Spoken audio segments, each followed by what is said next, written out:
அந்த பரமேஸ்வரன் சொல்றாராம், இவனை இந்த கோவில் எல்லாம் சுத்திட்டான்னாலே நான் அவனுக்கு முக்தி கொடுப்பேன். என்னை தரிசனம் பண்ணிட்டான்னா அதை விட வேற ஒண்ணுமே கிடையாது அப்படின்ன பொழுது, அப்ப நான் இப்ப என்ன செய்யட்டும் அப்படின்னு பார்வதி கேட்கிறா. உனக்கு என்னதுக்கு அவனுக்கு இவ்வளவு முக்தி கொடுக்கறதுல ஆசை அப்படின்னு கேட்டா, என்ன கேட்டா நான் கருணை உள்ளம் படைத்த தாய் அல்லவா, யாருக்குமே ஒருத்தன் கெட்டவன் நல்லவன் அப்படிங்கிறதுக்காக ஏதோ ஒரு விதத்துல இந்த டிஸ்கிரிமினேஷன் வேண்டாமே அப்படின்னு அவன் நான் எனக்கு தோன்றது அப்படிங்கிறா. உடனே சிவன் என்ன சொன்னாராம், ஒரு காரியம் பண்ணு, நீ பசுமாடா மாறு, அவனை விரட்டு விரட்டு விரட்டுன்னு விரட்டு.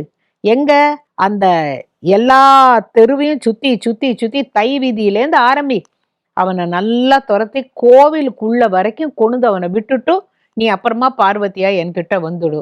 ஆக மொத்தம் அவனா வலம் வர மாட்டான், அவனை வலம் வர வைக்க வேண்டியது உன் பொறுப்பு அப்படிங்கிற. பார்வதிக்கு இந்த விளையாட்டு ரொம்ப பிடிச்சது.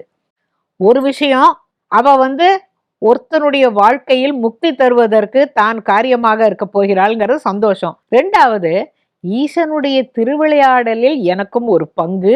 ஆனா இப்படி ஒரு அற்புதமான விளையாட்டையா இந்த சிவன் கொண்டாடுறார் அப்படின்னு சொல்லிட்டு அவன் இருக்கிற இடத்துல போய் அங்கேருந்து அவனை துரத்தி துரத்தி துரத்தி அவனும் ஓடுறான் ஓடுறான் ஓடுறான், இந்த வீதி ஓடுறான், அடுத்த வீதி ஓடுறான், இப்படி ஒரு வீதி வீதியா ஓடி அவனை எல்லா வீதியும் ஓட வச்சுட்டு கடைசியில கோவில் கிட்ட கொண்டு அவனை விட்டுட்டு இவன் பசு மறைஞ்சு போயிடுறது. இவன் கோயிலுக்குள்ள போய், அப்பா நான் இன்னைக்கு இந்த சுத்தின சுத்துக்கு ஈஸ்வரா நீதான் என்னை காப்பாத்தினேன்னு போய் கையெடுத்து கும்பிட்டுடுறான். கும்பிட்டதுனால அவனுக்கு முக்தி கிடைச்சது.